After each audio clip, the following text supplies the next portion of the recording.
Hola, ¿qué tal? Muy buenos días. Bienvenidas, bienvenidos todos y todas a esta sesión del Seminario de Redes Femeninas en la Historia y Estudios de Género. Mi nombre es Lilia Vallardo y bueno, pues también doy la más cordial bienvenida y saludo a Hilda Monraz, quien también coordina este seminario. Hola Hilda. Y a Nadia, que bueno, pues es un gran apoyo aquí en el seminario. Esta mañana tendremos 3 ponencias y bueno, pues me permito en ese sentido también recordar que este evento está siendo grabado de tal manera que si ustedes desean pueden consultar esta sesión a través del YouTube del Colegio de Jalisco o de las redes sociales, tanto del Colegio de Jalisco como el Seminario de Redes Femeninas en la Historia y Estudios de Género. Bueno, quisiera antes de comenzar a darle la palabra a nuestras primeras ponentes, recordar la dinámica del seminario. Tendrán hasta 20 minutos para hacer su presentación. Les pido muy atentamente si pueden estar al pendiente del chat del Zoom, porque ahí es donde les estaremos notificando cómo vamos del tiempo y en dado caso, pues sí hay que cerrar ya la ponencia, ¿no? Tenemos que ser así un poquito estrictas con el tiempo porque tenemos otros eventos a los que hay que enlazar aquí en el Colegio de Jalisco, entonces sí les pido también pues una disculpa por ello, no podemos disponer de mucho más tiempo del estipulado. Entonces les decía que las ponentes cuentan hasta con 20 minutos. Posteriormente les daremos la palabra a sus lectoras y comentaristas. Y bueno, al final de toda la sesión tendremos un tiempo también para responder a las preguntas y comentarios del auditorio. Bueno, pues una vez dicho esto, doy nuevamente la bienvenida a la doctora Teresa de Jesús Villaseñor Leal, a la doctora Giselle Guadalupe Macías González, a la doctora Marta Patricia Castañeda Salgado, a la doctora Mariana Gómez Villanueva, también, bueno, a la licenciada Leticia Noemí Rocha y a la licenciada Adriana López Belda. Bueno, vamos a comenzar primeramente por la ponencia de las doctoras Teresa Villaseñor y Giselle Macías, a quienes primeramente voy a presentar. La doctora Giselle Guadalupe Macías González es doctora en ciencias, investigadora y docente en el Centro Universitario de los Altos de la Universidad de Guadalajara, sobre organización y dirección de negocios, educación, género y ciencia.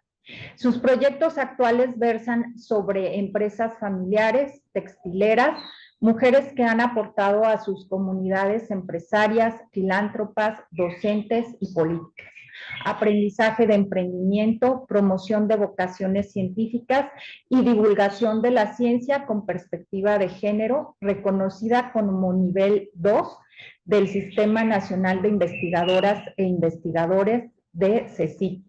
Alteña y madre de familia. En 2018 publicó el libro Empresas familiares, avícolas, trayectorias, gestión y perspectivas de continuidad, y el año pasado colaboró con el capítulo Empresarias en el Diccionario Biográfico de Mujeres Jaliscienses Prominentes, tomo 4. Además, participa en el grupo de divulgación de la Red de Ciencia, Tecnología y Género, Red CITER.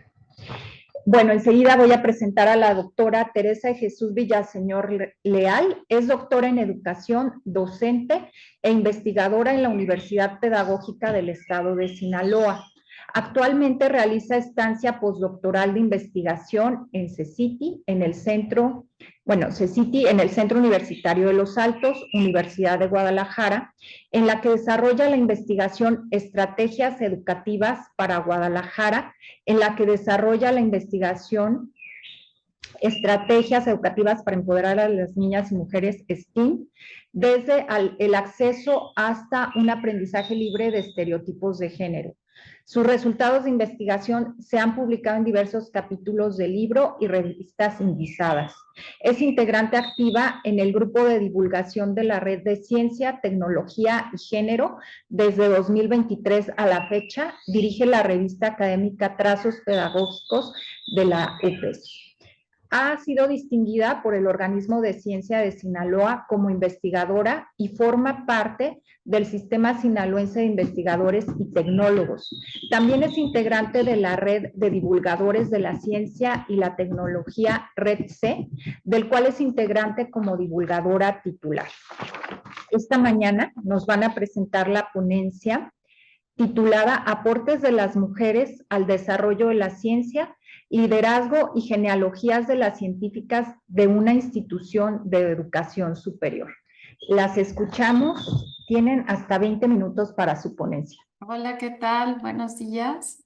Muchas gracias. Qué gusto estar aquí con colegas, amigas y personas a las que les admiramos y les aprendemos todos los días. Agradecemos este espacio, doctora Lilia Vallardo, doctora Hilda Morraz, en este seminario de redes femeninas en la historia de estudios de género.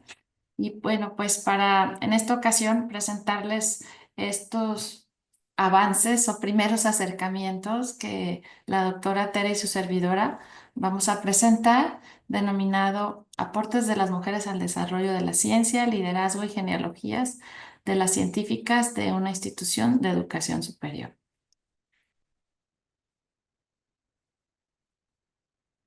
Bien, pues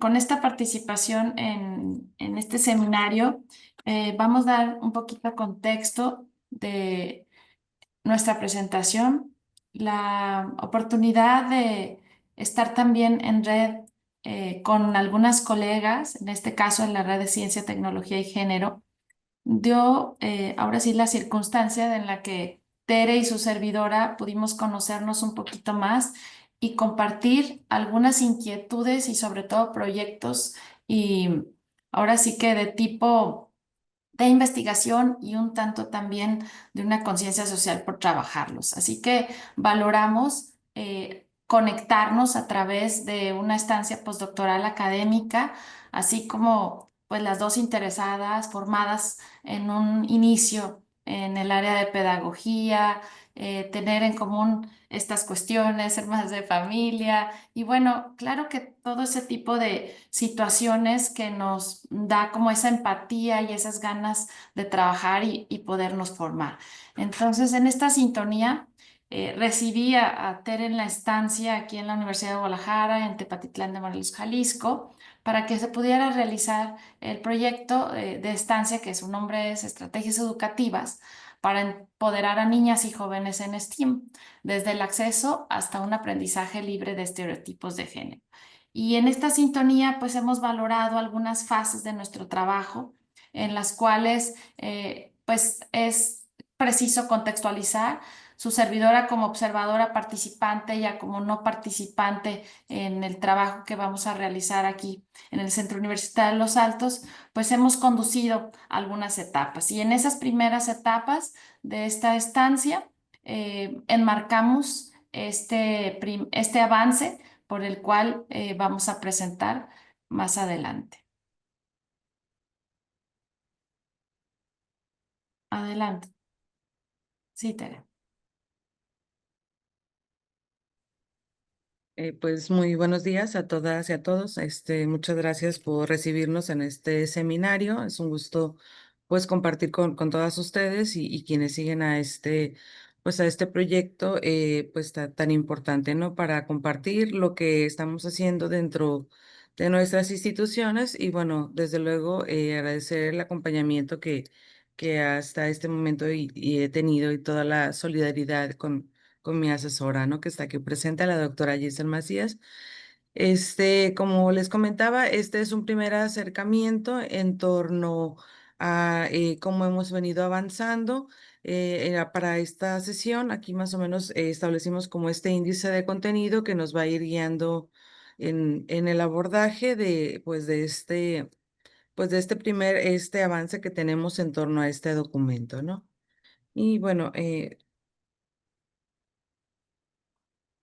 Bien, nuestro proyecto plantea como primer ejercicio, pues, identificar en torno a cómo es que se desarrollan o se viven los estereotipos de género, en este caso en las estudiantes en formación que están ahí en algunos de los programas universitarios en el Centro de Los Altos. Y en ese sentido, pues, tuvimos un primer acercamiento con las jóvenes estudiantes para dar cuenta de ello y a través de entrevistas y a través de estas entrevistas, pues fuimos identificando un aspecto relevante como es cómo van ellas formándose y van identificando, que no lo mencionan así, pero estas genealogías en torno a sus profesoras, ¿no? Es decir, desde cómo van apareciendo en las entrevistas estas figuras que se van constituyendo como en guías o mentorías para ellas, ¿no? Y entonces nosotros, al analizar estas entrevistas, pues identificamos que van perfilándose, pues de alguna manera, estas genealogías, pero a su vez también pensamos como en un recurso, como un recurso didáctico o para visibilizarlas y pensamos en algunos ejercicios tipo infografías que hemos venido también trabajando. Y esto como para ir consolidando las mismas experiencias que recuperamos, pero bueno, que también hemos fortalecido con algunas entrevistas para estas académicas y científicas del Centro Universitario de Los Altos. Entonces, como para ponerles un poquito más de contexto, de por qué entonces hacemos este abordaje en torno a lo que aquí les presentamos, ¿no? Es importante para nosotros dar cuenta de cómo la participación o la presencia de las mujeres en el desarrollo de las investigaciones en torno a cómo visibilizarlas como académicas y como científicas, pues aquí recuperamos algunos referentes teóricos como plantea Castañeda y Contreras y Guadarrama, es decir, cómo las mujeres han venido en estos espacios universitarios, acercándose y siendo parte del desarrollo de la ciencia en la producción científica. Sin embargo, pues encontramos todavía hay algunos aspectos pues que están ahí como limitantes o condicionantes en torno a la participación de las mujeres en esta área, ¿no? Entonces, así lo recuperamos pues en este primer avance que tenemos en torno a una publicación que queremos realizar.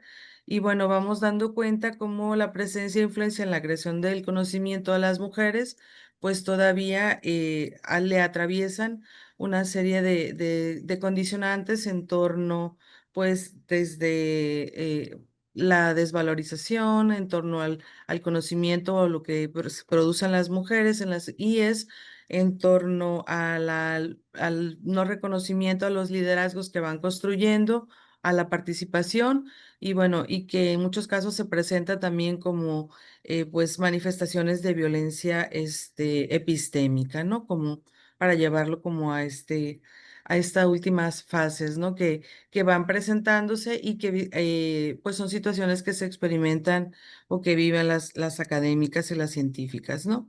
También, pues, hacemos nosotros una recuperación en torno al importante papel que tenemos en este caso las mujeres dentro de las instituciones de educación superior, particularmente pues con nuestras estudiantes para seguir fomentando el quehacer científico y bueno, en edades más tempranas, pues el impulsar la vocación, ¿no? Entonces, bueno, por ahí más o menos en este marco teórico conceptual es que nos situamos para hacer el abordaje en torno a este avance que les presentamos, ¿no?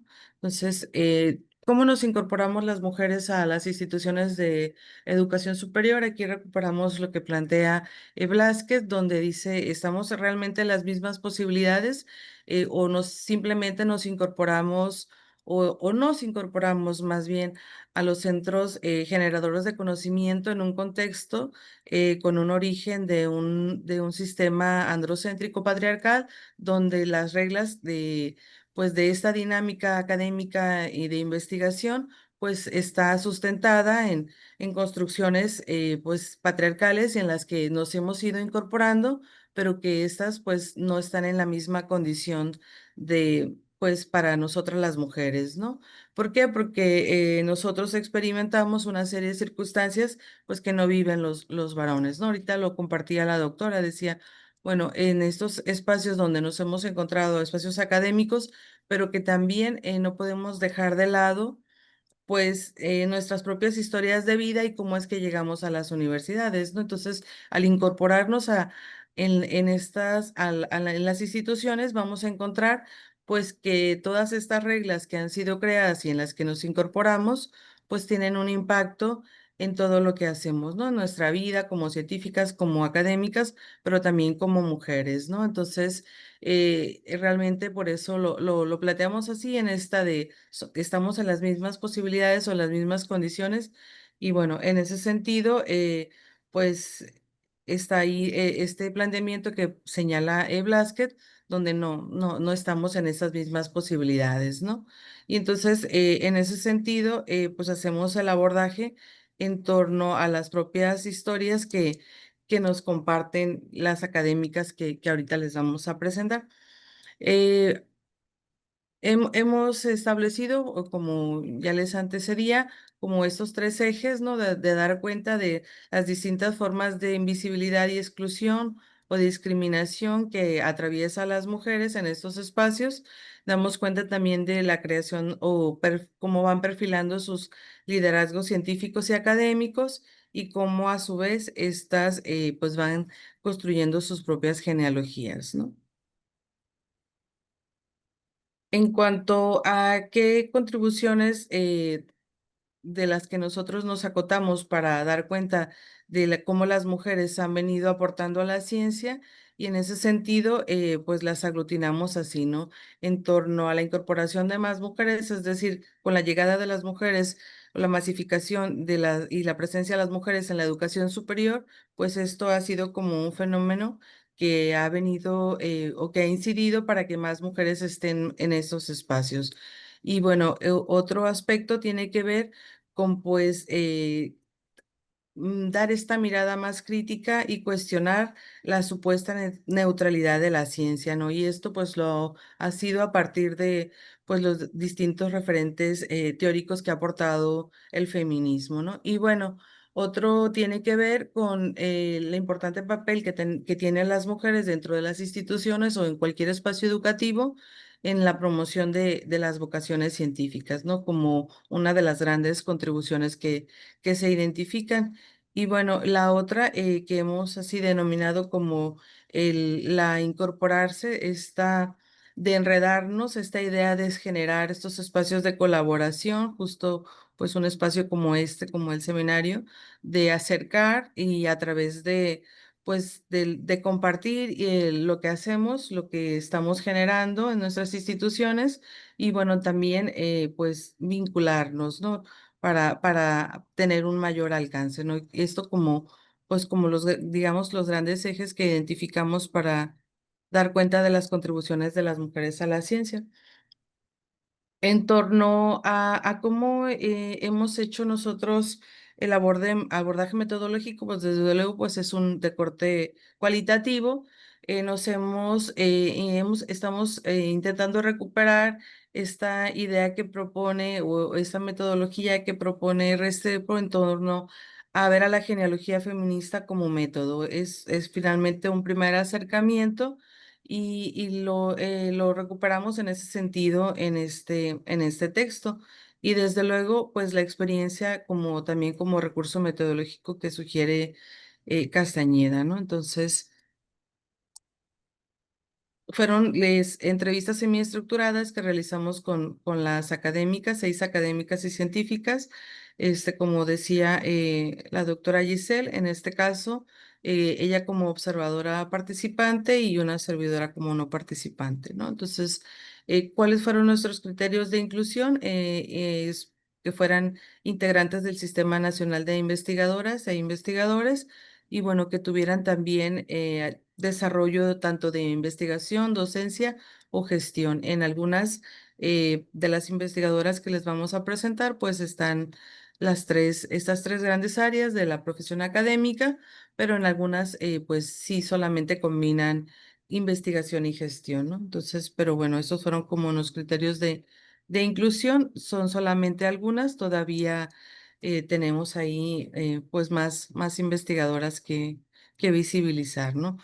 En nuestro análisis, bueno, lo que encontramos a partir de lo que nos aportaron las profesoras, las académicas, encontramos que como su tarea investigativa, su tarea académica, forma parte y genera un impacto en la generación de conocimiento de sus disciplinas, ¿no? También las identificamos como sujetas o agentes de cambio al interior de su institución y bueno, cómo construyen esos liderazgos, ¿no? Aquí, por ejemplo, damos cuenta a partir de sus trayectorias cómo van perfilándose en torno a algunas de las actividades que realizan, es decir, en algunas se acentúa más la tarea de la docencia o inician en la docencia y luego han perfilado a la investigación y en otras están propiamente en la investigación y bueno, van construyendo a través de la divulgación diferentes prácticas que inciden en la construcción de mentorías, ¿no? Y lo recuperamos a partir de sus experiencias. Bien, ¿de quiénes estamos hablando aquí? Bueno, las presentamos, las profesoras investigadoras del Centro Universitario de Los Altos. En este caso, aquí recuperamos un poco pues de los extractos de las entrevistas que nos brindaron, ¿no?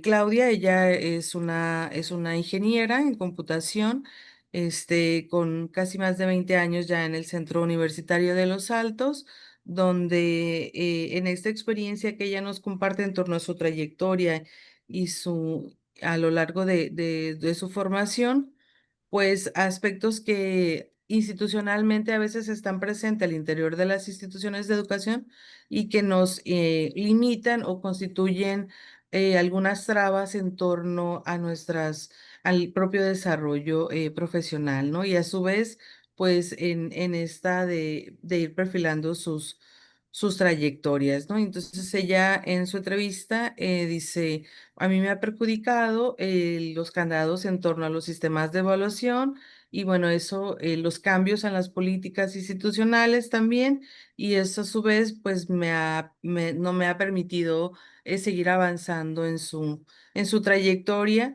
Ella como profesora en un programa educativo donde la gran mayoría de estudiantes y profesores son varones, pues el impacto de su presencia pues es importante, ¿no? Y aparece ahí en estos espacios donde las estudiantes han establecido pues un reconocimiento en torno y como una figura motivacional para seguir avanzando, ¿no? No solamente formarse, sino en la tarea investigativa, siguiendo como pues esta presencia de ella, ¿no? Y su propia trayectoria.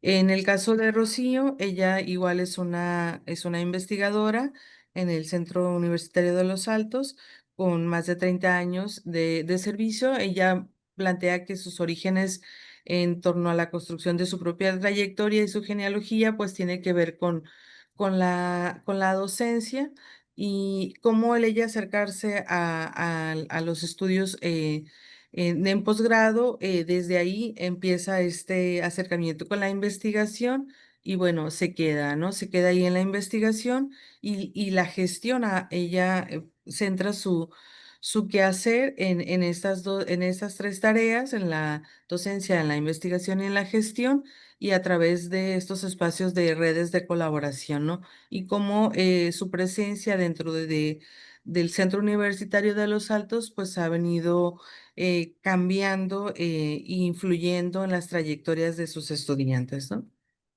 En el caso de Rosario, ella igual inicia con una tarea en la docencia, pero desde allí, en este proceso de construcción y formación en sus estudiantes en torno a, pues, a tener una mayor participación dentro de su propia historia de vida. Ella es es psicóloga de profesión y está en el centro, en el programa educativo, en ese programa educativo, y desde allí, como las influencias que se identifican en las entrevistas con las estudiantes, pues es una figura clave, ¿no? Como eh, en esas formas de acercarse y a su vez también de incidir en ellas en esta construcción de una formación pues más crítica, no más consciente y una participación más activa al interior del centro universitario.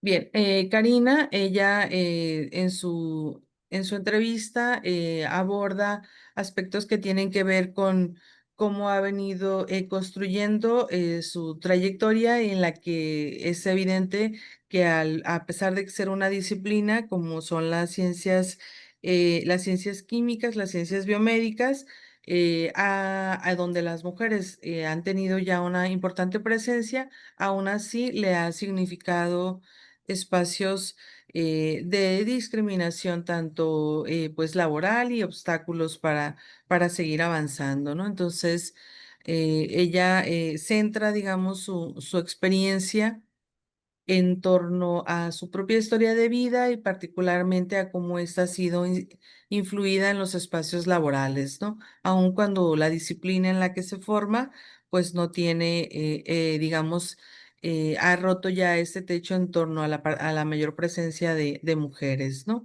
En el caso de Dolores, ella es una figura clave en torno a cómo ha venido construyendo su genealogía y su propia trayectoria ahí en el Centro Universitario de Los Altos, ella así como investigadora y docente, y como en un programa como una ingeniería industrial, donde hay todavía pues sí, una presencia importante de chicas que estudian, pero donde también hay como esta mirada en torno a espacios de desarrollo profesional donde las desigualdades en torno a las mujeres sigue muy vigente, ¿no? Entonces ella lo narra así a partir de las experiencias en esa figura de mentoría que ha creado con sus alumnas, que todavía pues lo siguen viviendo, ¿no? Entonces, en ese sentido, y bueno, finalmente recuperamos a la doctora Marta Muñoz.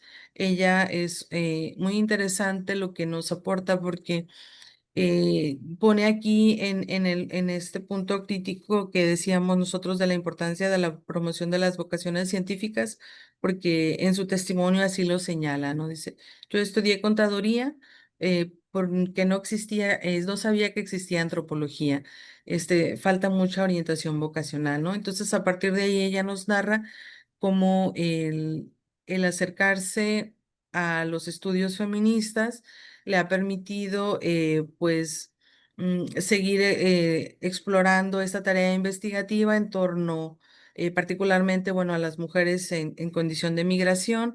Y bueno, desde allí, aunque no realiza tarea de docencia en el Centro Universitario de Los Altos, bueno, ella ha generado otros espacios para acercarse a las estudiantes y desde ahí pues a ir construyendo su propia genealogía, ¿no? Lo hace a través de actividades como círculos de lectura, que generan espacios en los que pues hay un intercambio y disfrute, ¿no? Más allá a veces de estos que tenemos en torno a, al, a veces a la documentación que vamos necesitando, ¿no? Entonces eso me Disculpen, parece muy ¿podrían relevante. ir cerrando, doctoras? Ya se terminó el tiempo. Bien. Bueno, finalmente nosotros concluimos que en torno a lo que hemos encontrado a partir de estas entrevistas, en torno a a las historias que nos han referido en torno a sus propias trayectorias, pues está ahí presente esta necesidad de seguir trabajando en la promoción de las vocaciones científicas y bueno, y la importancia de seguir trabajando en esta construcción de redes en la participación en las instituciones y también en el desarrollo de la investigación. Y bueno, con eso cerraríamos. Muchas gracias.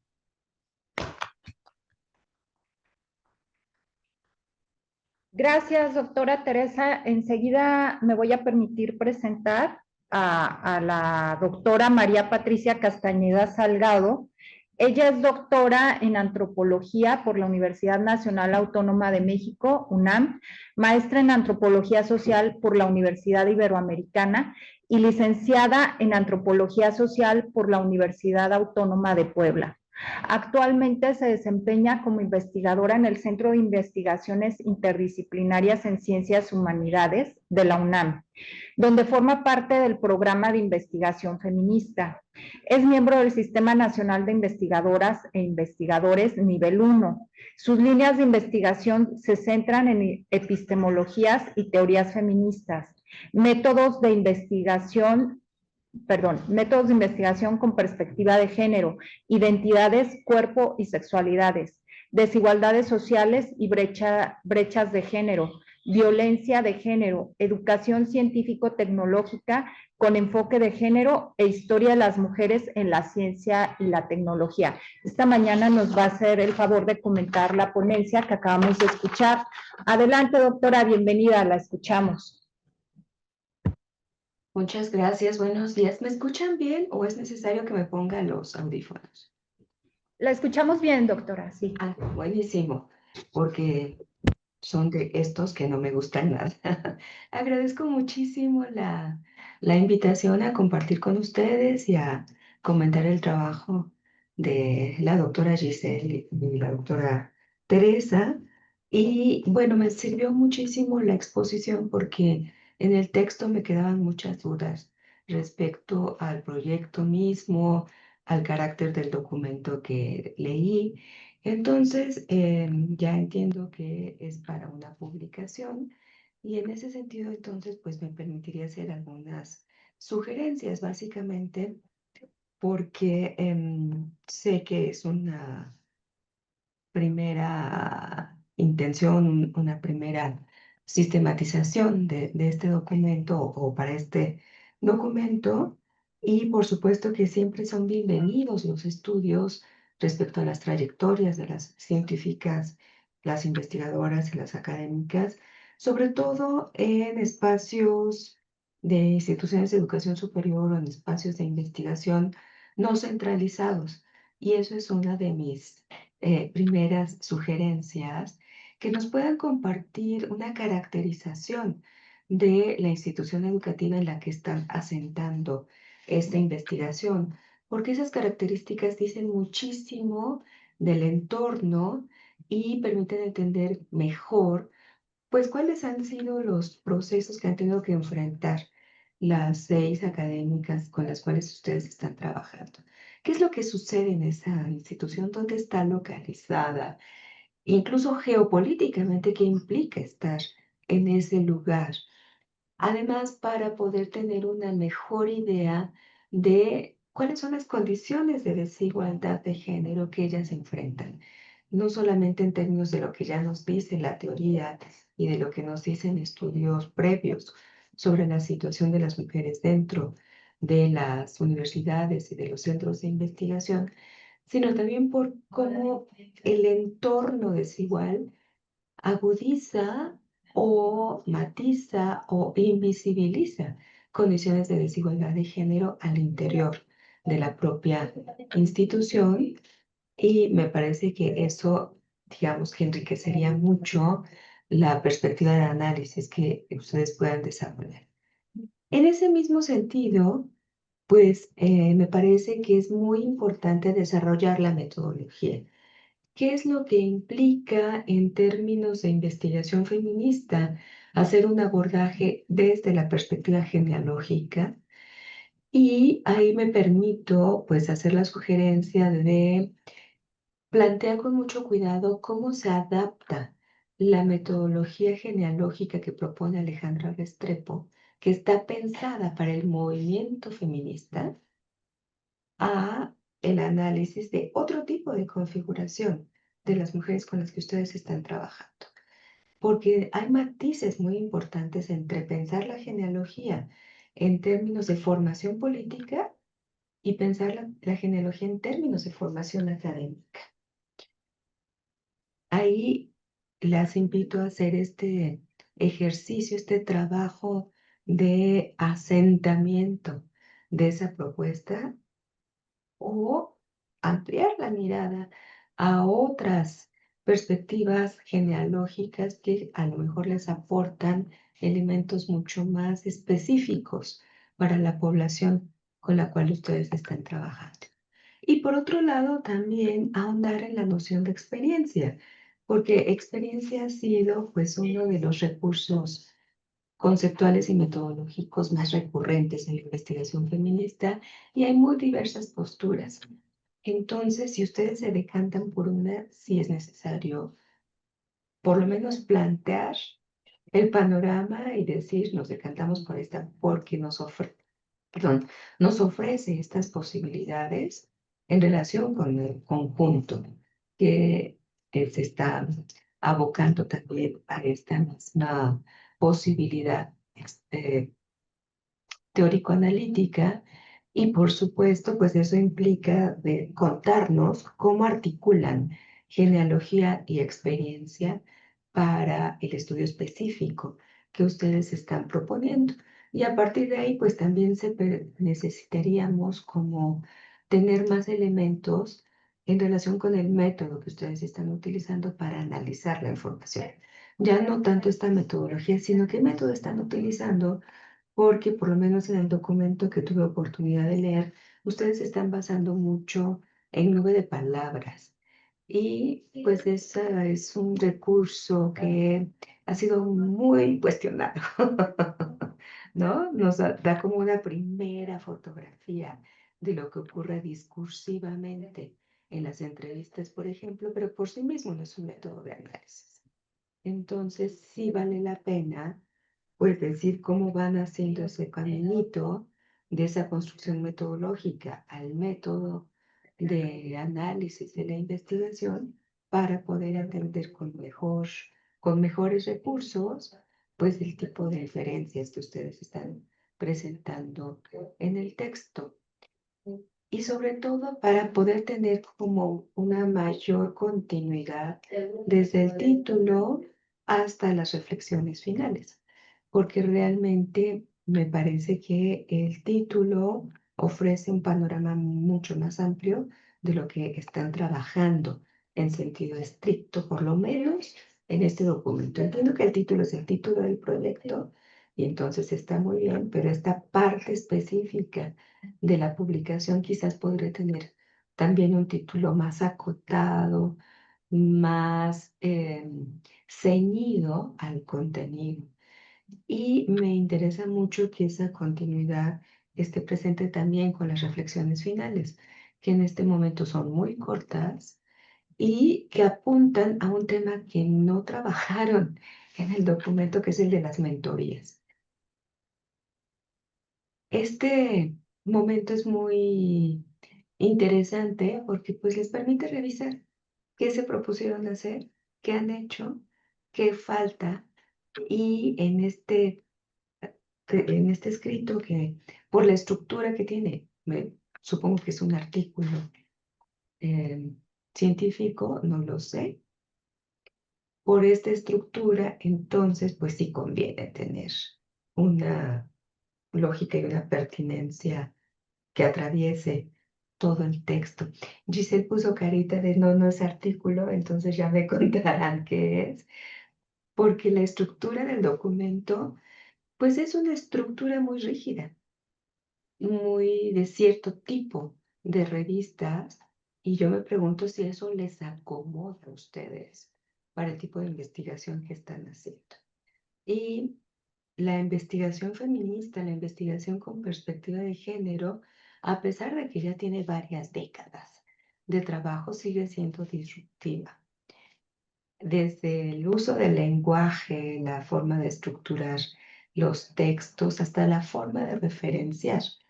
Y bueno, pues ahí sería buenísimo que por lo menos usaran APA más género, por favor. para tener también pues esta coherencia que estamos buscando, que estamos propiciando en todos los trabajos que tengan esta perspectiva. Más allá de estas cosas que son un tanto formales, sí les invitaría también a relacionar mucho más sus hallazgos con los hallazgos que les ofrece la bibliografía que están citando. En poner más en relación su investigación con esas otras investigaciones, en que encuentran lugares comunes, que es más específico, qué es particular de la experiencia de cada una de estas mujeres en relación con eso que ya se ha avanzado en otras investigaciones análogas, qué es un hallazgo que no había aparecido y qué es el aporte, la contribución de su investigación. En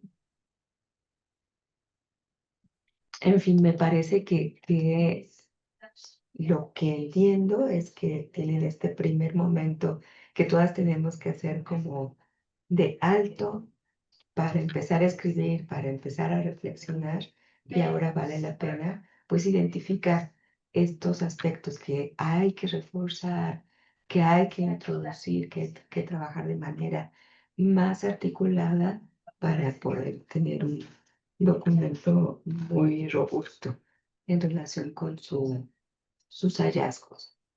Entonces, bueno, pues en aras del tiempo me permitiré quedarme hasta ahí para ver si podemos dialogar un poquito o ya nos dirán nuestras moderadoras que siguen.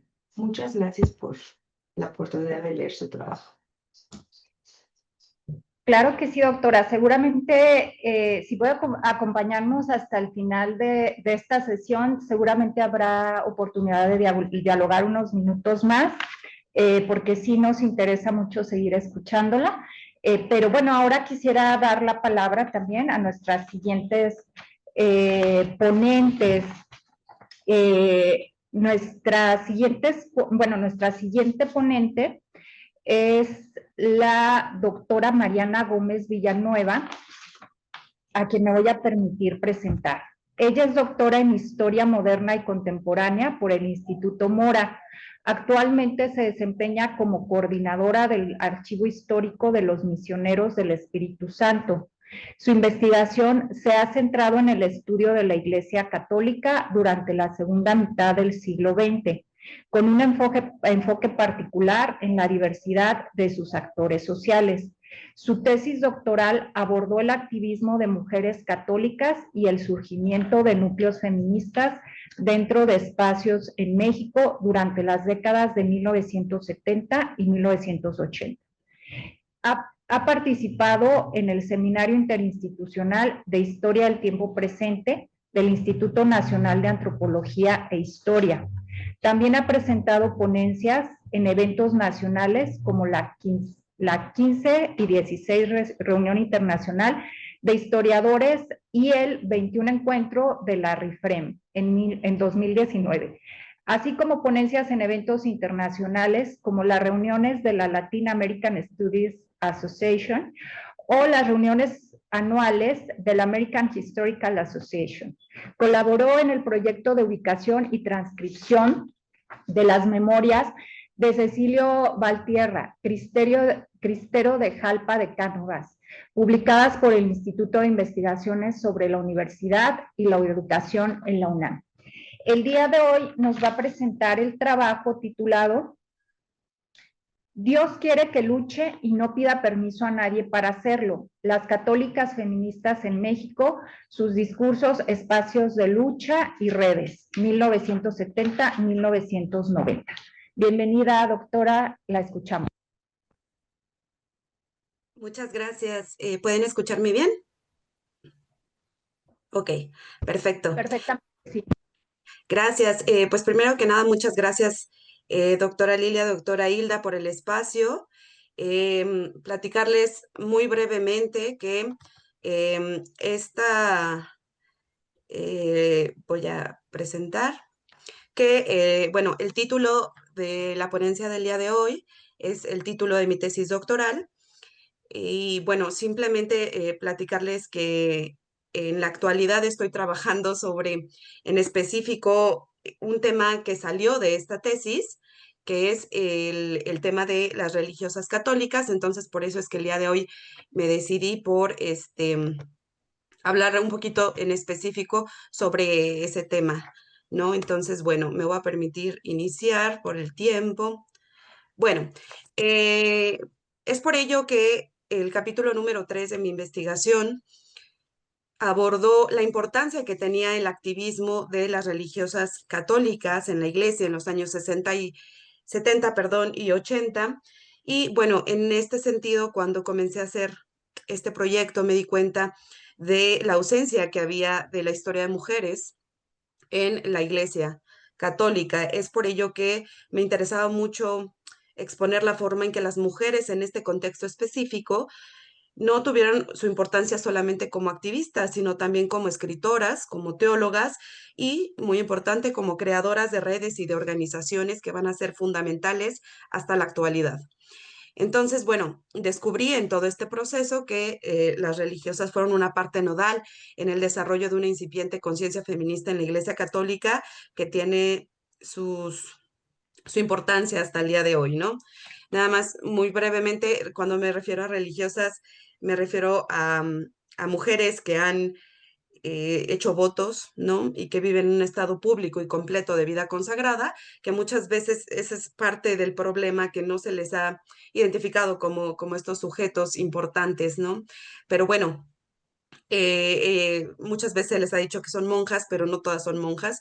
Entonces, bueno, a ese grupo me estoy refiriendo. Y bueno, para iniciar, quisiera hablar muy brevemente sobre la importancia que tuvo el Concilio Vaticano II como parteaguas para la historia de las religiosas. Primero que nada, el concilio no tuvo un enfoque defensivo, a diferencia de los anteriores, por lo cual fue un signo de apertura y de reconciliación con el mundo que se caracterizó por una representación global y tuvo una gran influencia en todos estos actores sociales. Por eso es que fue tan relevante. Y en específico, el decreto Perfectae Caritatis abordó la renovación de la vida religiosa e impulsó algunos cambios internos en estos institutos de vida consagrada, por lo cual estos cambios fueron interpretados de formas muy diversas por estos actores, porque provenían de contextos sociales, culturales y políticos muy diferentes, y en el caso de América Latina en específico, coincidieron con crisis sociales, con represiones, movimientos armados, movimientos populares, que fueron muy relevantes en la región, por lo cual, pues este fue un momento muy interesante en la historia de los catolicismos en América Latina. Y en específico, en el caso de las religiosas, que se vieron influidas en este momento por las teologías de la liberación, pero también por los movimientos feministas, los movimientos sociales que transformaron sus experiencias profundamente. Entonces, las religiosas en particular hallaron en todas estas inspiraciones una forma de reinterpretar sus misiones, generando redes de acción solidaria y críticas al poder institucional de la Iglesia. Estas redes no solamente fueron receptoras de ideas, sino también las generaron, influyendo así en el catolicismo mundial desde esta experiencia local de América Latina, digamos. Entonces, bueno, al respecto, creo que es muy importante cuando se trata de historiar a las católicas, hablar sobre las redes que crearon en este momento y que les permitieron tener una conciencia sobre este grupo que podíamos hoy llamar las congregaciones religiosas femeninas, porque en ese momento había, digamos, como un capillismo muy importante que no permitía que las religiosas tuvieran contacto entre ellas, ¿no? Suena increíble, pero era verdad. Y en este sentido, las redes les permitieron crear, primero que nada, relaciones de amistad que fueron fundamentales a lo largo de este momento para todos los cambios que estas mujeres comenzaron a implementar. Entonces, bueno, muy brevemente, una de las redes más importantes que tuvo alcance mundial para ellas fue la Unión Internacional de Superioras Generales en 1965, ahí me faltó un numerito, que, bueno, tuvo el objetivo de promover espacios de reflexión y diagnóstico, ¿no? Para todas estas religiosas a nivel mundial, lo cual fue muy relevante porque empezó a crear este sentido de la necesidad de una identidad de la vida consagrada, pero enfocada en las mujeres, y ya no que fuera reflejo de la vida consagrada masculina. Y esto es lo que va a permitir entonces ya la creación de diferentes, digamos, diferentes formas de entender los fenómenos religiosos a partir del género, que va a ser muy importante. Otra red que tuvo un alcance continental, en este caso en América Latina, fue la Confederación Latinoamericana de Religiosos, que fue un lugar clave, no solamente para que las mujeres comenzaran a crear sus propias investigaciones, sino además que tuvieran acceso a puestos de cierta relevancia en este tipo de organizaciones e instituciones, lo cual fue muy relevante también en todo este proceso. Las religiosas en la CLAR participaron activamente en la formulación de estrategias para su propia renovación, y en este sentido fue muy importante también uno de los documentos y de las fuentes históricas más importantes en cuanto a la historia de las católicas en América Latina, que fue el documento La religiosa hoy en América Latina, publicado en 1972. Este estudio colectivo visibilizó las problemáticas específicas que aquejaban a las mujeres religiosas en el contexto del mundo contemporáneo. Este documento permitió que las religiosas, a partir de su propia realidad, empezaran a verse ya no como subordinadas del clero masculino. Incluso se exploraron temas como la posibilidad de nuevos ministerios y la emancipación femenina en la iglesia. De aquí fue uno de los movimientos más importantes para la ordenación femenina, que si bien algunos años después pues va a sufrir un tremendo golpe, ¿no? Con la declaración de la doctrina para la fe sobre ese tema, que las mujeres no podían ordenarse, que es todavía una realidad hasta la actualidad. Sin duda alguna nos da muestra sobre la importancia que tuvieron estas redes en las ideas que se estaban generando desde América Latina. Y por último, el alcance regional de esta red en específico, que fue la Conferencia de Superiores Mayores de Religiosos de México. Aquí esta fue muy importante para la formación teológica de las religiosas, que hasta ese momento no podían tener acceso a una formación teológica como si la tenían, por ejemplo, los religiosos y sacerdotes. A pesar de los avances tan importantes que todas estas redes tuvieron, sin duda alguna persistió el control clerical masculino, limitando la autonomía de las religiosas. Y bueno, también es importante mencionar que durante los años 70, muchas de estas religiosas también tuvieron participación en movimientos sociales y feministas seculares, digamos, por lo cual provocó grandes tensiones con las jerarquías eclesiásticas, y eso quizá explicará lo que va a suceder en los años 80 y por supuesto ya en la década de los 90. Bueno, entonces, específicamente estas redes de colaboración entre las religiosas católicas en América Latina lograron tener un impacto específico en espacios que ellas mismas buscaron y abrieron. En este caso fueron las comunidades de inserción. Las comunidades de inserción eran pequeños grupos en donde las religiosas y los religiosos, porque no solamente fueron mujeres, pero las mujeres tuvieron una importancia nodal en estas, se iban a vivir a colonias populares o lugares rurales muy apartados, y compartían las condiciones con esta gente, ¿no? Como una forma concreta de compromiso, pues espiritual, pero también social y político, por lo cual fueron muy relevantes, sobre todo a partir del segundo encuentro de la Conferencia de Obispos Latinoamericanos en 1968, que por supuesto promovía la opción preferencial por los pobres, el análisis de la realidad social y una lectura contextual de la Biblia, lo cual dio pie para que muchas mujeres y hombres católicos se salieran de sus experiencias anteriores para buscar apostolados muy novedosos. En este nuevo contexto, las comunidades de inserción no solamente eran pues espacios de vida, sino plataformas de transformación, primero personal y además estructural, tanto dentro como fuera de la iglesia. Y todos estos espacios tuvieron colaboración con otro tipo de redes que fueron muy importantes en ese contexto para los movimientos populares, por ejemplo, en el caso específico de México.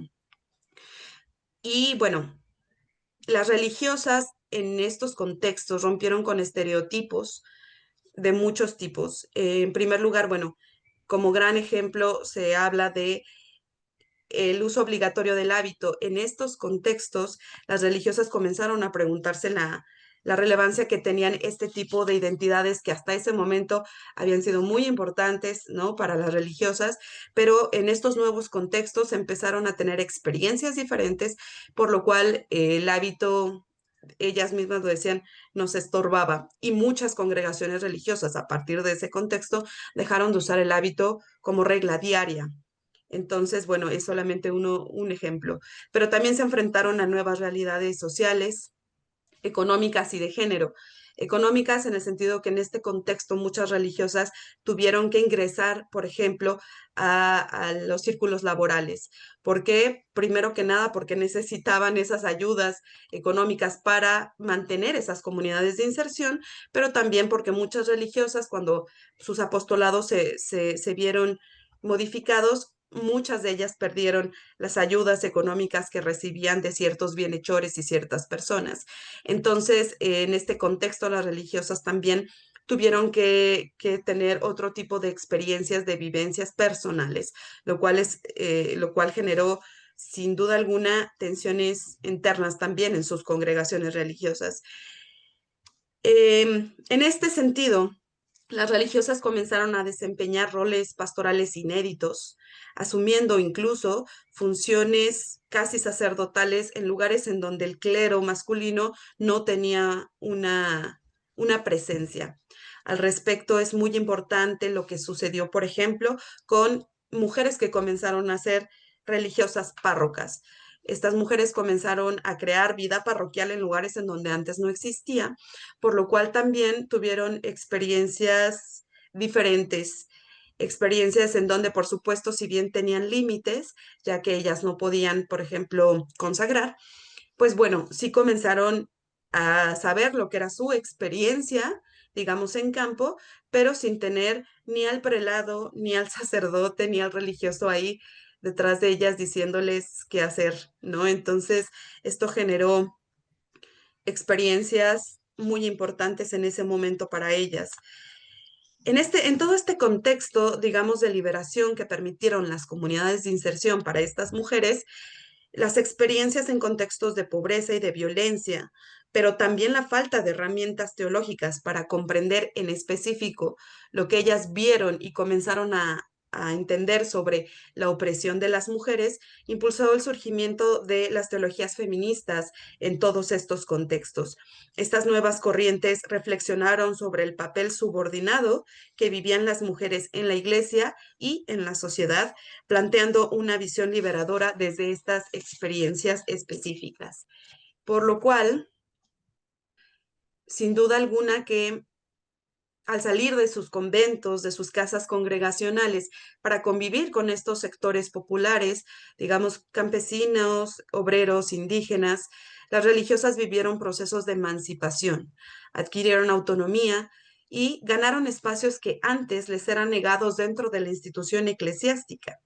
Estas experiencias, por lo cual, no solo rompieron con estas visiones muy tradicionales que existían todavía sobre la vida consagrada femenina, sino que les permitieron construir una identidad muy propia, tanto primero como mujeres católicas, pero también como sujetas con conciencia de género, ¿no? Esta va a ser uno de los principales, digamos, hallazgos de este núcleo que me propuse estudiar. Entonces, el contexto social y eclesial que estas mujeres estaban viviendo les permitió adquirir herramientas simbólicas y materiales para redefinir sus votos y su misión, sus apostolados en todos estos contextos. Aunque si bien no puedo afirmar que surgió una agenda feminista institucional, sí se abrieron al diálogo con los movimientos feministas de la época, ¿no? Las religiosas en este contexto tenían además relaciones de amistad con feministas en este contexto, por lo cual sí hubo mujeres católicas que se abrieron a conocer más sobre los feminismos, y algunas religiosas incluso adoptaron términos y posturas cercanas al feminismo, criticando abiertamente la misoginia estructural de la Iglesia y proponiendo visiones más igualitarias a partir de ese contexto espiritual que ellas tenían. Entonces, bueno, si bien había una gran diversidad de opiniones sobre el feminismo en los sectores católicos, algunas mujeres comenzaron a reconocerlo como una vía legítima de liberación femenina. Esto provocó, por supuesto, que hubiese tensiones con las jerarquías eclesiales, especialmente a partir de los años 80, cuando el Vaticano reaccionó con sanciones contra estos movimientos que habían recibido, digamos, una gran influencia de las teologías de la liberación, pero también de los feminismos. Eso va a ser muy importante. Entonces, bueno, ya voy a cerrar como conclusiones. Si bien las jerarquías eclesiales promovieron ciertos cambios en estos contextos, seguían reproduciendo formas de tutelaje femenino que muchas religiosas comenzaron a resistir desde sus propios espacios. El contexto feminista mexicano, en este caso, de los años 60 y de los años 70, influyó en el pensamiento de estas religiosas. Comenzaron a usar conceptos como liberación de la mujer o discriminación por sexo en sus análisis, acercándose a los movimientos feministas.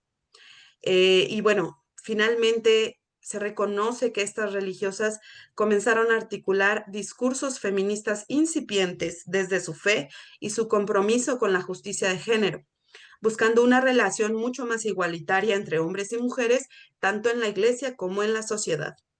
Aunque no hubo un movimiento feminista católico consolidado, sí surgieron experiencias colectivas que desafiaron el patriarcado eclesial desde una perspectiva liberadora. Y bueno, yo lo dejaría hasta aquí. Muchas gracias.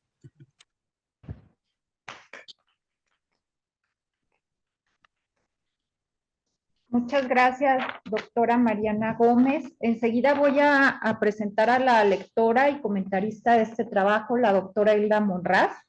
Ella es licenciada en Historia por la Universidad de Guadalajara, maestra en Estudios de Género por el Colegio de México y doctora en Ciencias Sociales con especialidad en Historia por el CIESAS Occidente. Especialista en Historia de las Mujeres, Historia del Feminismo en México y en Estados Unidos, Historia del Arte y del Cine hecho por mujeres, interesada en la teología feminista, fundadora de la colectiva Hildegard von Bingen en 2020, curadora de arte hecho por mujeres y con perspectiva feminista. Actualmente cursa una estancia postdoctoral en el Colegio de Jalisco, bueno, con su servidora. Bueno, con ambas coordinamos el Seminario de Redes Femeninas en la Historia y Estudios de Género, así como el libro titulado Somos Históricas, Jalisco, Mujeres e Identidades. Bueno, aprovecho para hacer el comercial. El lunes a las 6 de la tarde presentamos este libro en la librería Carlos Fuentes. Por supuesto, están invitadas e invitados a este evento. Bueno, cierro paréntesis, organizó y coordinó el Simposio Internacional Emilia Beltrán y Puga, el podcast y las banderas de lo social y otros proyectos sobre y para mujeres. Te escuchamos, Hilda, tienes hasta 10 minutos. Sí, gracias. Bueno, pues muchas gracias por la presentación, Lilia. Gracias a Nadia, porque también hace este seminario posible. Muchas gracias, Mariana, y muchas felicidades por tu texto. La verdad es que lo disfruté muchísimo. Yo ya he tenido la fortuna de leerte anteriormente en diversos escenarios y entonces, pues, más o menos ya sabía por dónde era el tema y me gustó mucho desde que postulaste este seminario. Voy a hacer algunos comentarios con el afán de pues sembrar dudas también y a lo mejor explorar algunas vetas que considero que pueden ser útiles para ti en adelante, también pensando en posteriores publicaciones o en algo que pudieras pues desarrollar. Entiendo que es parte de tu tesis doctoral. y sospecho que cosas que me estoy preguntando pues están respondidas en la tesis, entonces, bueno, ya veremos qué de lo que te estoy preguntando a lo mejor sí lo desarrollaste en otra parte y no lo estoy leyendo porque estoy consciente de que les pedimos un texto muy breve para este seminario y a veces no alcanza, ¿verdad? Las cartillas para explicar todo. Bueno, pues felicidades. En términos generales, me gustó mucho la redacción, me parece muy clara, se lee fácil, es un texto que se puede disfrutar mucho. Sin embargo, creo que lo disfruté yo particularmente porque conozco los términos, pero ahí sí me gustaría empezar diciendo que habría que explicar de manera general y luego particular algunas cuestiones eclesiales que las personas que no están familiarizadas con la historia de la Iglesia pues no entienden. También una sugerencia a grandes rasgos en formato es que haya un reordenamiento de las ideas en cuestión cronológica, porque entiendo la estrategia que hiciste, por ejemplo, al iniciar el texto con la anécdota sobre la teóloga Ivone Guevara, que pues como que de entrada es un golpe, ¿no? O sea, ¿por qué la amonestaron? ¿Por qué? Bueno, sabemos por qué, pero explicar más eso, qué pasó con ella, si se retractó, si tuvo que pedir, bueno, tenía que pedir disculpas públicas por su postura política, si se fue a Roma, a lo mejor quienes estamos en ese ambiente sabemos lo que pasó, pero quienes no, y como ya no lo vuelves a tomar en el texto, pues a lo mejor estaría bien porque como que sembraste una duda, pero al final no entendimos qué pasó con Ivone. Y pues es una clave importante para la teología feminista, ella, ¿no? Y en ese sentido el ordenamiento, porque inicias hablando de estos golpes que se le dieron a las teólogas a partir de la política de Juan Pablo II, pero luego ya otra vez te regresas a los 70s y luego otra vez a los 90s, y entonces esos brincos como que pueden ser un poco confusos para quienes no están familiarizados en la historia de la Iglesia.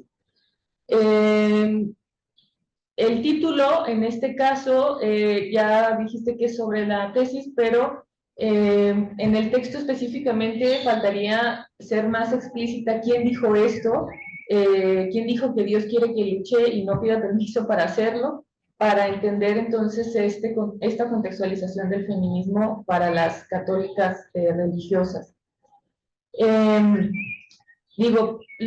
Continúo con esta idea de que hay que explicar generalidades, por ejemplo, qué es el dicasterio, por ejemplo,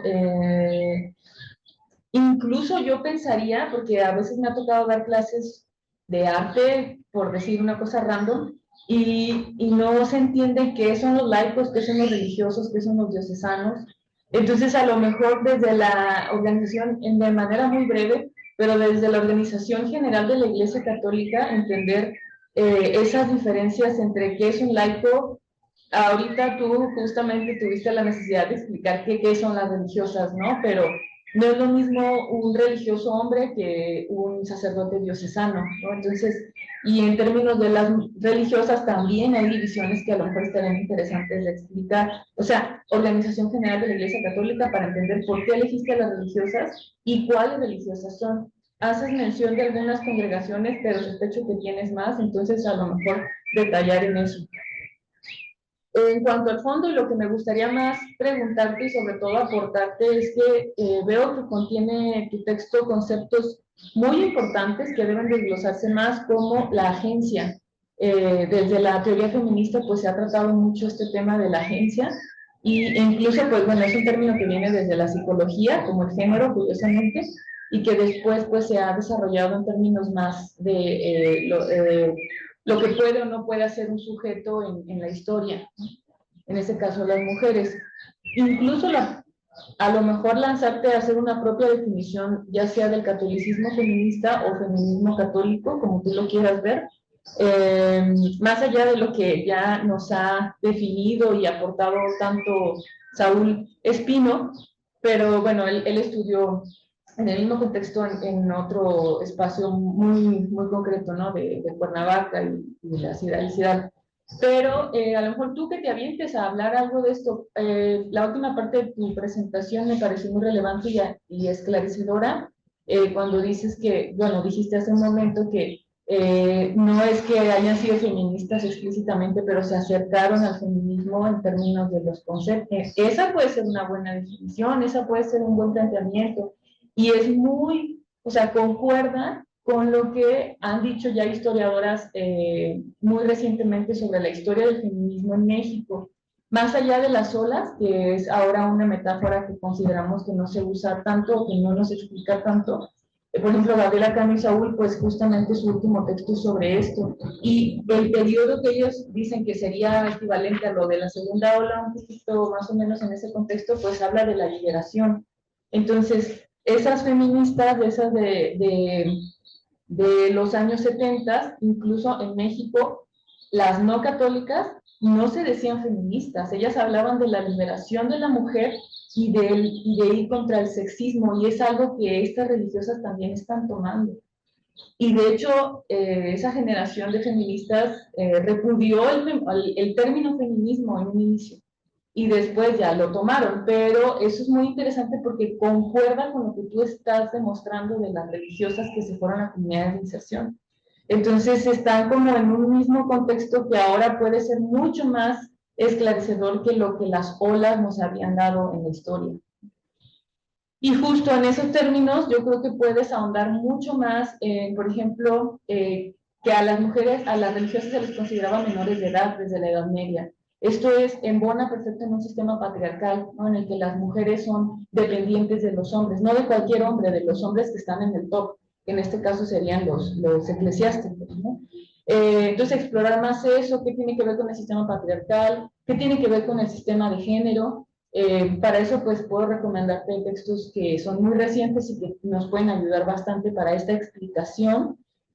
También el término cuerpo y vestimenta, o sea, ¿por qué a las mujeres, a las religiosas les estorbó el hábito? Pues tiene que ver también con este proceso de liberación, pero desde el feminismo hay varias teorías sobre cuerpo, varias teorías sobre vestimenta que pueden ayudarte a explicar estos procesos que ellas vivieron, que ellas fueron conscientes y que los explicitaron en una manera muy tangible, ¿no? Bueno, también a grandes rasgos encontré algunos, pues más bien me generó más dudas. Por ejemplo, cuando hablas de los documentos de la religiosa hoy, creo que al principio no mencionabas en qué año está, pero después viene que es el 72.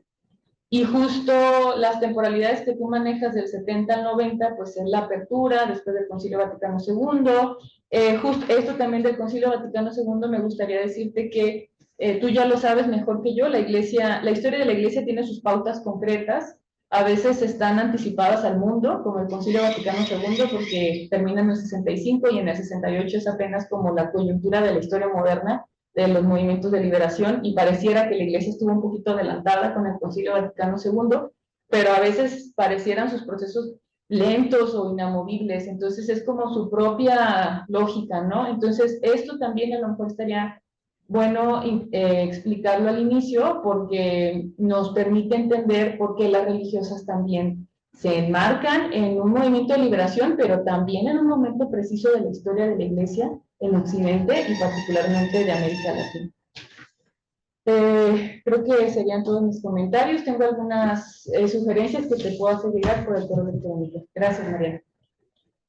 Pues muchas gracias, Hilda, también por la disciplina. Ni siquiera alcanzó a sonar la alarma. Gracias. Bueno, eso nos da la pauta para darle la palabra a nuestra siguiente ponente, quien es la licenciada Leticia Rocha, a quien voy a presentar enseguida.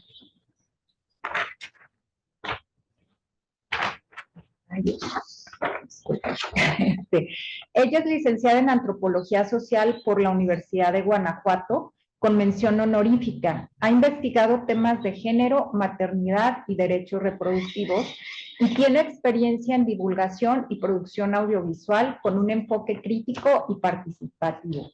Sus principales líneas de interés incluyen el feminismo, el cuerpo como territorio político y las juventudes.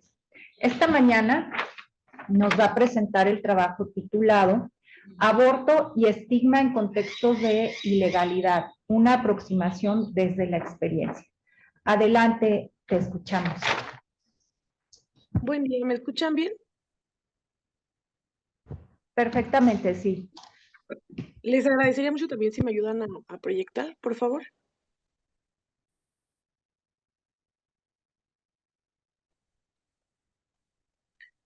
Muy bien, primeramente muchas gracias por el espacio, me emociona mucho estar aquí, también estoy un poquito nerviosa, pero agradezco el espacio. Bueno, como decía, yo estudié antropología social por la Universidad de Guanajuato y recientemente me titulé. De hecho, este trabajo es el que presenté más bien como tema de tesis. Y bueno, ya después de que me gradué, la verdad es que he estado muy implicada en el movimiento feminista en el estado de Guanajuato y he querido darle una vuelta a lo que escribí en la tesis porque me parece que estamos más cerca de la despenalización legal, pues sí, de la parte del aborto aquí en Guanajuato. Entonces, bueno, el tema del que quiero hablar es aborto y estigma en contextos de ilegalidad, una aproximación desde la experiencia. Siguiente, por favor. Respecto a la ruta, les voy a hablar sobre el objetivo de investigación, la metodología en la que se hizo esta investigación, también el estigma como barrera para las mujeres que deciden abortar, experiencias de estas mujeres y reflexiones finales, y al final, pues, mi bibliografía. Siguiente, por favor. Respecto al objetivo de la investigación es comprender cómo impacta la ilegalidad y el estigma en mujeres que deciden un aborto voluntario, no solamente la parte de la criminalización, sino la parte emocional en donde se desarrolla su aborto, se podría decir, y a la vez cómo esto impacta en las personas pues que están a su alrededor. Siguiente, por favor. Bueno, la parte de teórica empiezo con el mandato social que es la maternidad y cómo muchas veces las mujeres somos reducidas solamente al rol de ser madres cuidadoras. Siguiente, por favor. Y es que, bueno, en la tesis yo propongo que abortar es una doble transgresión.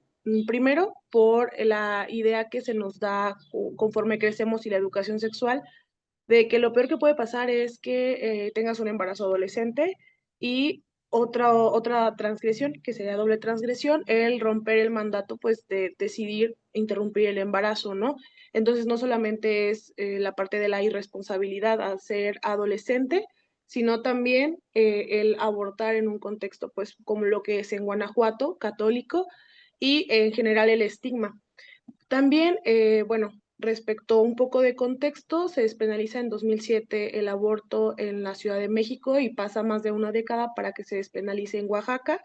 Y la verdad es que yo esperaba presentar esta breve pues, exposición con la idea de que fuera ya legal el aborto en Guanajuato, porque ayer hubo una sesión, quedó empate, entonces creo que también es histórico para mencionarlo un poco también de contexto.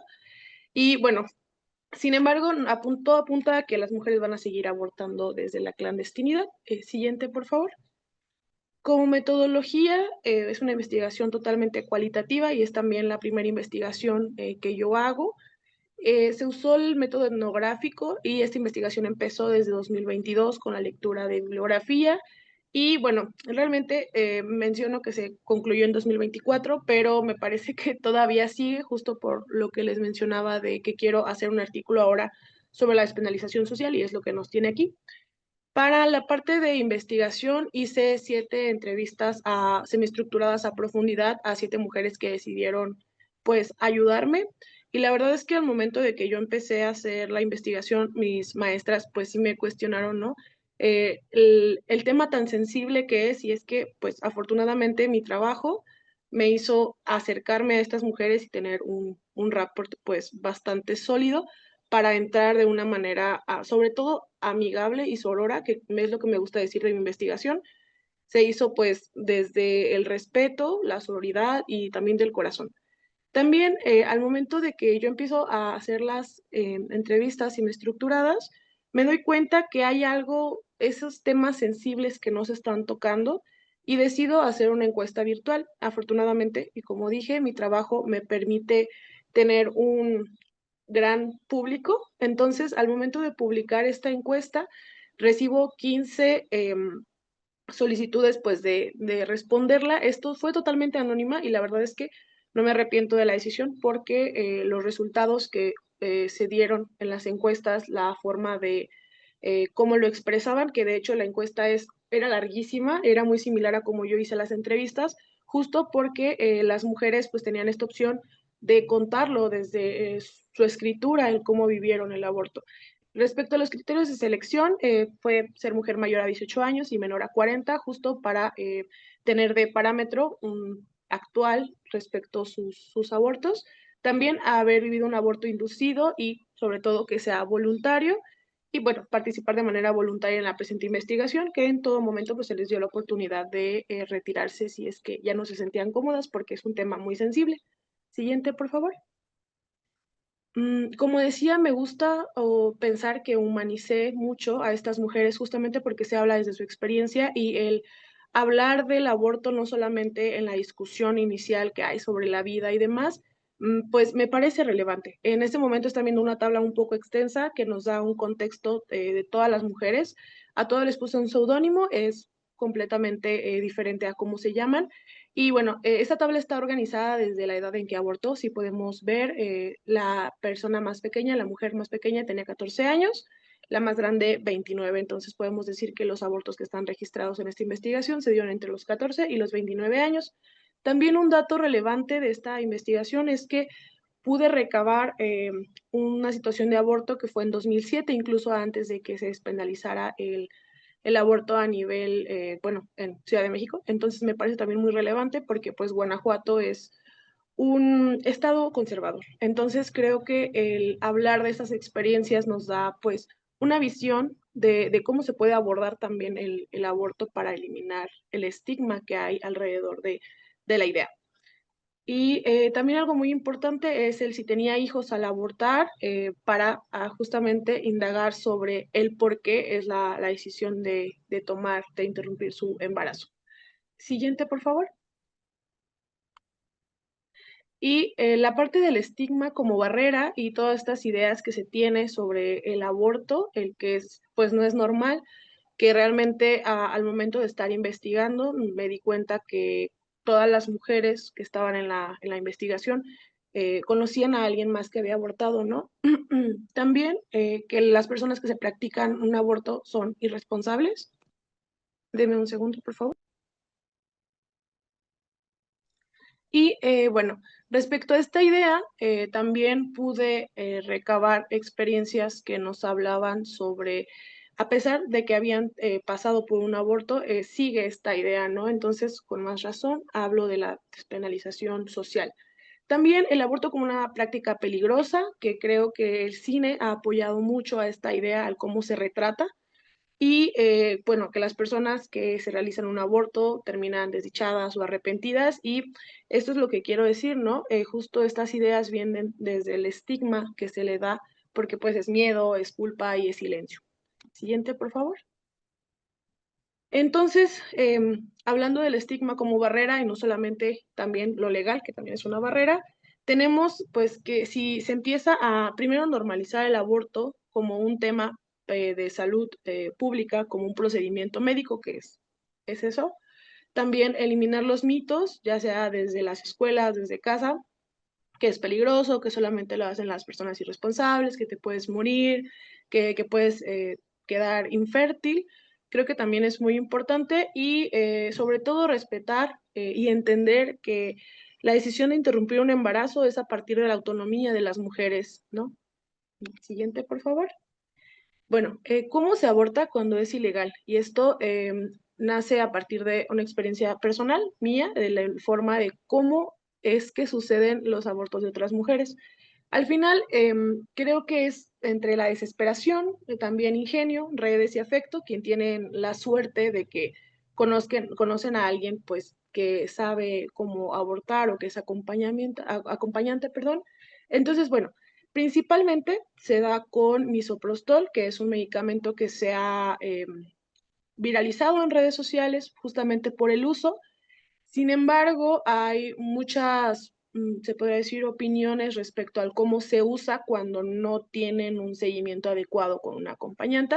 Y bueno, la mifepristona, que es un medicamento que es primero de difícil acceso, no se puede acceder comprando en una farmacia a comparación del misoprostol, que el misoprostol tiene un costo aproximado de 750 pesos. Y bueno, también hablando con las chicas que ayudaron en la investigación, el cómo este medicamento también sirve como red de acompañamiento y de entendimiento, porque muchas veces pues sobre el misoprostol se lo dan a otra amiga, a otra conocida, y esto hace pues una, una red de acompañamiento, se podría decir, no formal.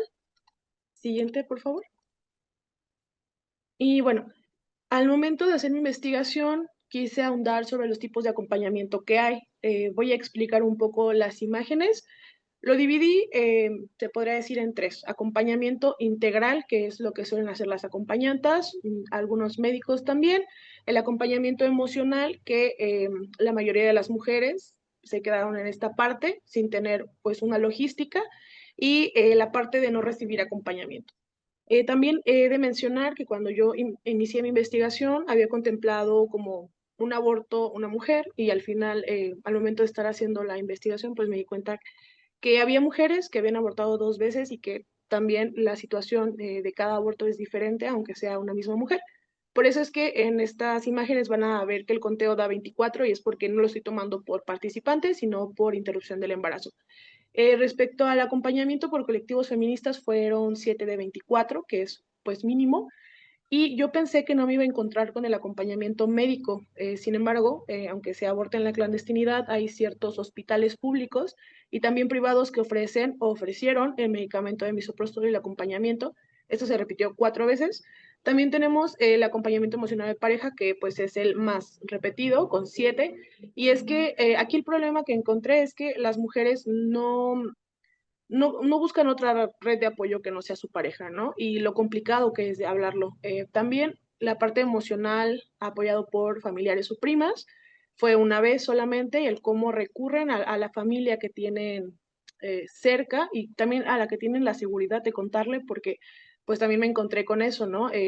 Nunca le van a decir a sus papás, no lo han considerado, por ejemplo.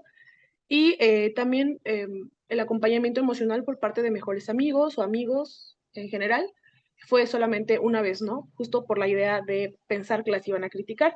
Y la parte que me parece muy fea fue que 2 personas pues no recibieron acompañamiento durante sus abortos, y eso tuvo que ver justamente por el estigma, por no pedir ayuda, por no saber dónde buscar. Entonces, bueno, me parece relevante también mencionar que hay 2 veces que no se quiso mencionar, y creo que también habla por sí mismo. Siguiente, por favor.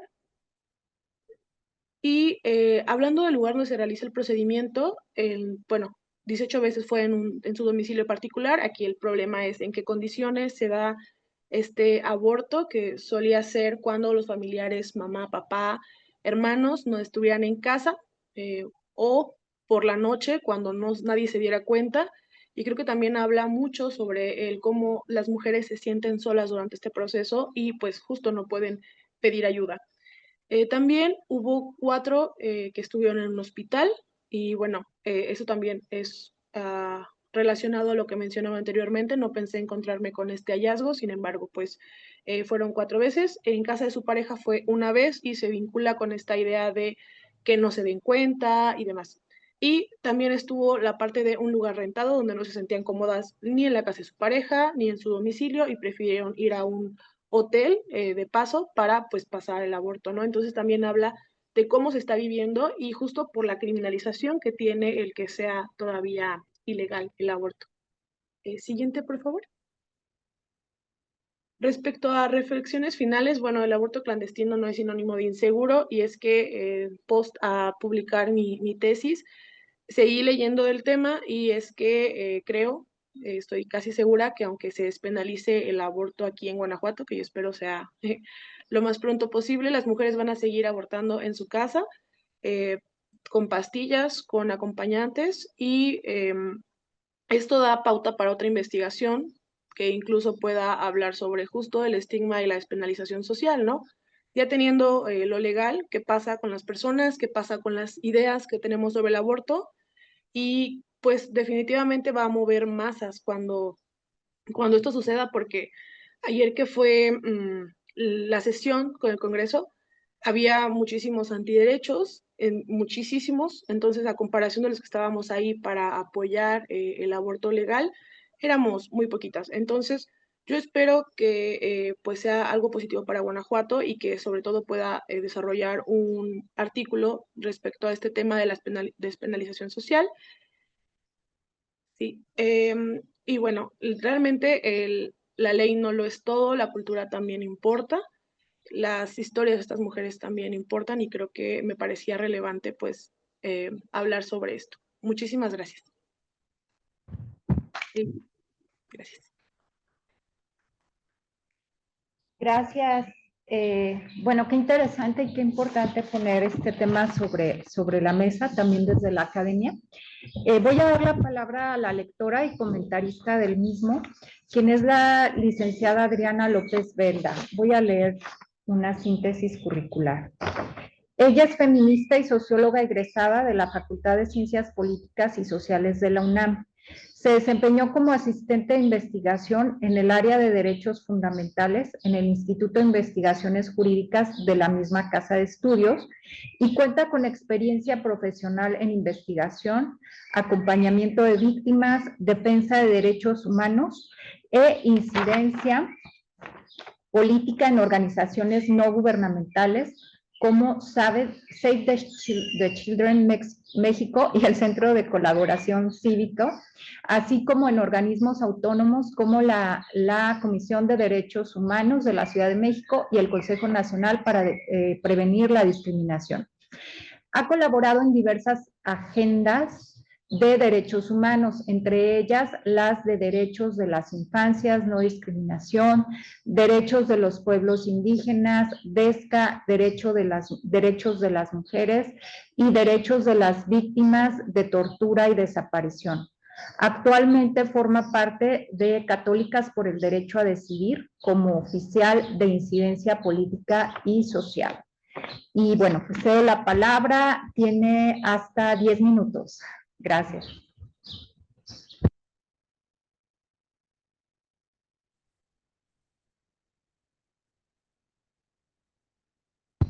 No te escuchamos, no sé si... ya. Muchas gracias. Agradezco a la invitación a la doctora Hilda Morraz y a la doctora Lilia Gallardo, y estoy muy contenta de estar aquí compartiendo con... ¿No me escuchan? Sí, sí te escuchamos. Bueno, acá en el colegio ya te escuchamos. ¿Las demás no? ¿Ahí ya me escuchan? Sí, se escucha bien. Sí. A ver.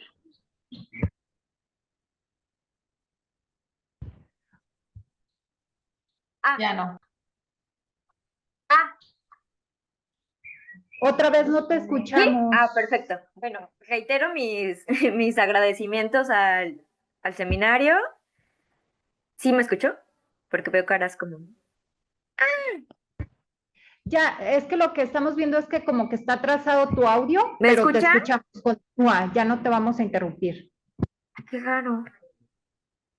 Sí se escucha.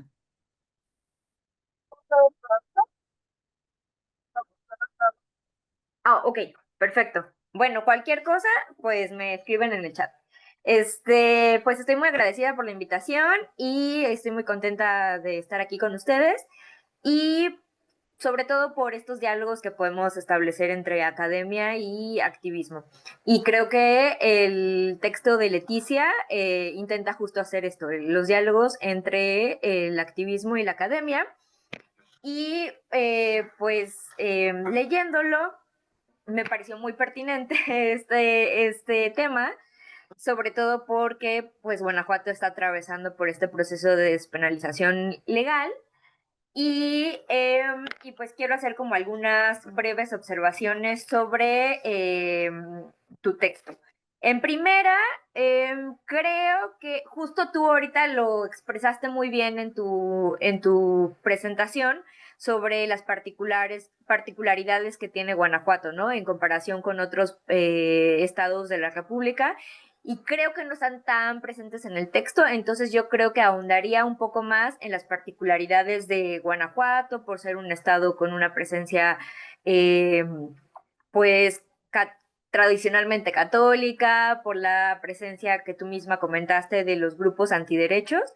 Creo que es muy diferente, han sido muy diferentes los procesos de despenalización en todos los estados, pero creo que sí es importante mencionar estas particularidades que tiene el estado de Guanajuato. Y esto lo relaciono también porque tú hablas justo del estigma y cómo el estigma se traduce a que haya una ilegalidad, ¿no? del aborto en el estado. Y también ahí me voy a, tú mencionas que hay un estigma, pero ¿por qué se da este estigma, no? O sea, creo que sí retomas un poco como estas cuestiones de romper con el mandato de la maternidad desde tu bibliografía, pero creo que también justo aportaría bastante que hablaras un poco sobre por qué hay este estigma y cómo se traduce en la política pública, tal vez, hablándolo desde estas investigaciones que se han hecho de los grupos antiderechos, de los neoconservadurismos. Entonces, creo que está presente esta noción de estigma, pero cómo este estigma se va a concretar en la política pública, en la legislación, que es a través de estos grupos antiderechos, y entonces estos grupos antiderechos son los que no permiten que haya una legalización, ¿no? Del aborto, ¿no? O despenalización del aborto en ciertos estados de la República, que aquí tú mencionas a Guanajuato, entonces creo que es muy importante, como dije primero, decir las particularidades del Estado y luego ya hablar como justo de esta presencia de grupos antiderechos, que son los que no han permitido que haya una legalización del aborto. Y en segundo lugar, bueno, en tercer lugar también, justo me gusta mucho que hables, tú misma lo has dicho, ¿no? Que no es, las leyes no son todo, que la cultura, las narrativas, las ideologías son las que también dan, eh, son las que también van a hablarnos de los comportamientos no sociales. No es tan sencillo como se despenaliza y entonces ya todo mundo cambió su mentalidad, ¿no? Su mentalidad, su ideología. Y por eso creo que es importante lo que te comento de hablar como de estas ideologías conservadoras o antiderechos y cómo influyen en las realidades de la despenalización. Luego, me gustó mucho el apartado de las redes, ¿no? De las colectivas y cómo desagregas, ¿no? Los tipos de acompañamiento. Y ahí creo que hay un área de oportunidad.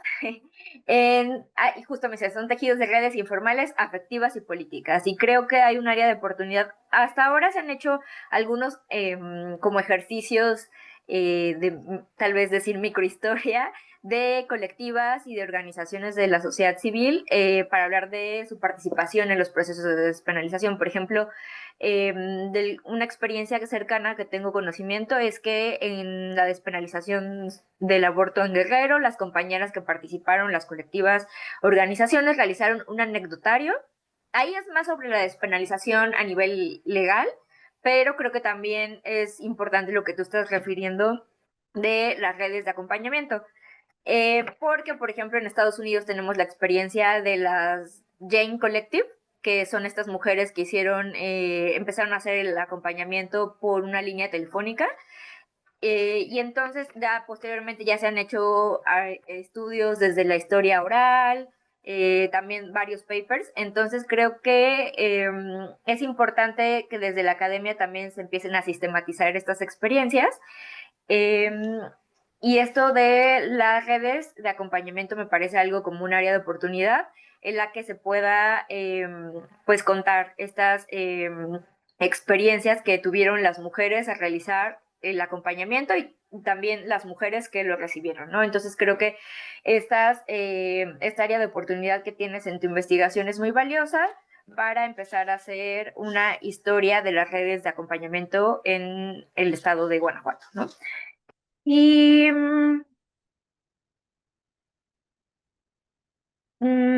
otra parte relacionada también con el estigma, porque hablas también igual mucho del estigma y también te mencioné como esta parte más laica, se podría decir, de los grupos neoconservadores, que son los funcionarios públicos sobre todo, pero también retomar un poco como este estigma, cómo se ha construido desde esta visión judeocristiana. Y para eso te recomiendo mucho a la doctora Marilu Salazar, que habla mucho del estigma, de cómo se construye. Y ella es maestra, es teóloga feminista y es maestra en teología y estudios de género por la Ibero. Entonces creo que también podrías ahondar mucho en esta construcción de la culpa y del estigma que atraviesa todo tu texto. Entonces, esas serían.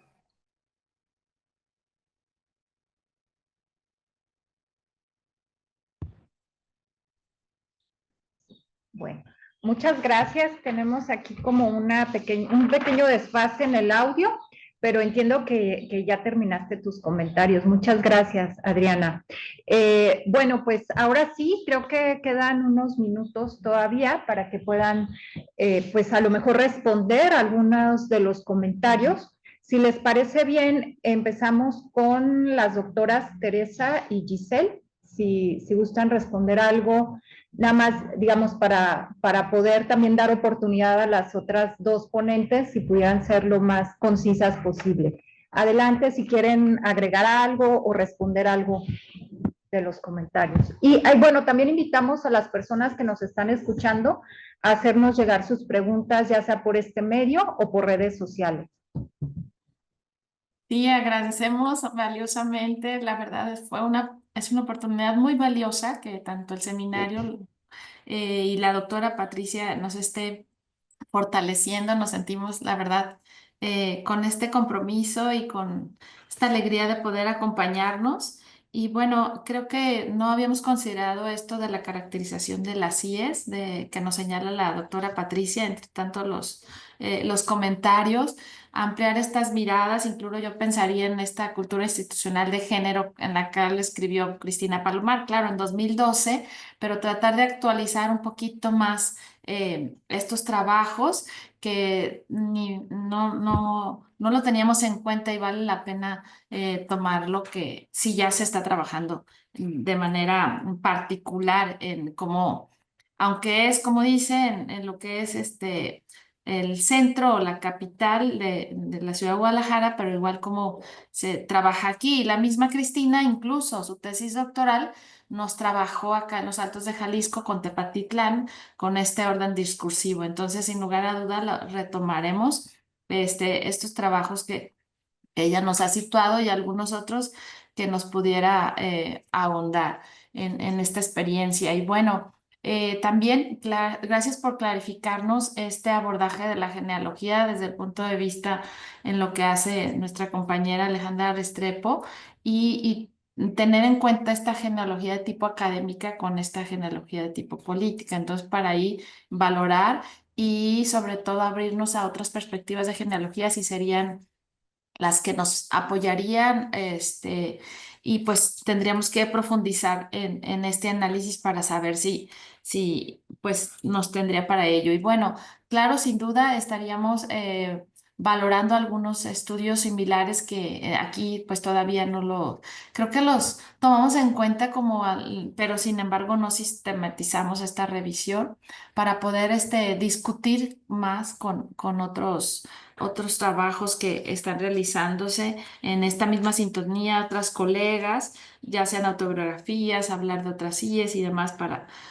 retomarlo. No sé si Tere, ¿quieres agregar algo del resto? Pues igualmente agradecer a a la doctora Patricia Castañeda, creo que su experiencia, su formación nos ha abonado muchísimo. Muchísimas gracias, doctora. Y bueno, vamos a seguirla consultando y diciendo que nos siga aportando, ¿no? Sobre todo, bueno, en esto que también yo aquí tomé nota como muy valioso para el análisis en torno a esta articulación de la genealogía con la experiencia, que creo que nos va a aportar bastante, ¿no? Pues para en este escrito que estamos trabajando. Y bueno, también, bueno, en cuanto a las recomendaciones que nos hace, en cuanto a la forma, desde luego también tomamos nota y pues agradecerle esta reflexión y análisis tan puntual que nos da. Muchísimas gracias.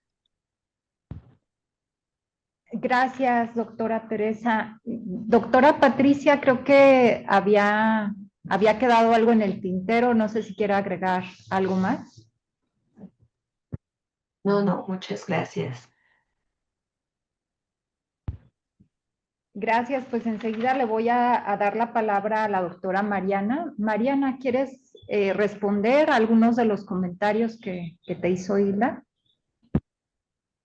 Sí, muchas gracias. Pues Hilda, muchísimas gracias por la lectura. Siempre es buena un ojo externo después de tanto tiempo en un mismo tema de investigación. Y bueno, sí, sin duda tomé nota de todo lo que me dice. Sobre todo, considero bien importante y que es lo que justamente falta, digamos, a nivel más teórico y metodológico, es precisamente pues que apenas hasta la actualidad hay investigaciones que comienzan ya a hablar sobre las mujeres creyentes, digamos, de manera no solamente católicas. Y me parece que uno de los grandes desafíos que precisamente tenemos las personas que historiamos a estos sujetos es precisamente darles no definir exactamente estas cuestiones que son tan relevantes para entenderlas y para lograr historiarlas de una mejor manera.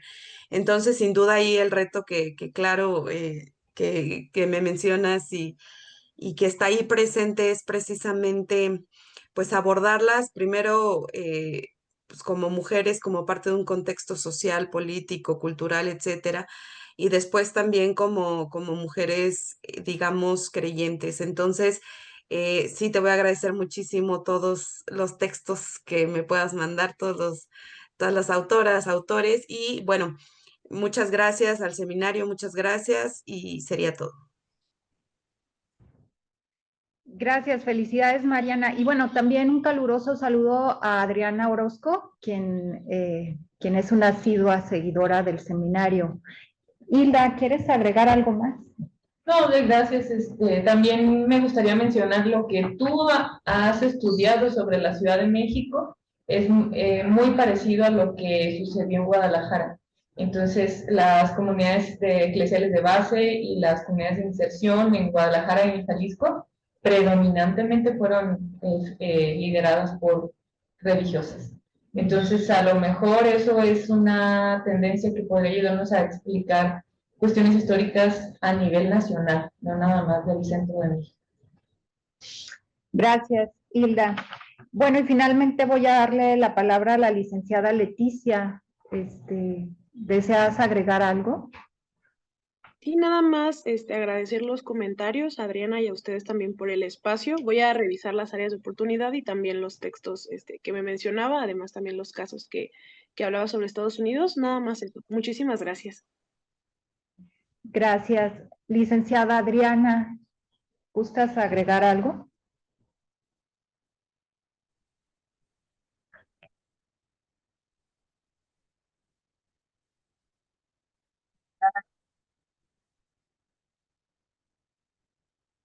Sí, se me olvidó un poco mencionar un poco lo de objeción de conciencia que Leticia menciona rápidamente en su texto y relacionarlo con estas principal obstáculo que se está llevando a cabo en los estados que han sido despenalizados, porque es como la principal razón por la que muchos casos no están siendo realizados por los servicios médicos Y es desafortunadamente muchas mujeres, aunque ya sea y personas con capacidad de gestar, aunque ya se haya realizado la despenalización del aborto, pues siguen acudiendo a los servicios de las colectivas y de otras organizaciones porque, pues como bien menciona Leticia, pues aún falta de...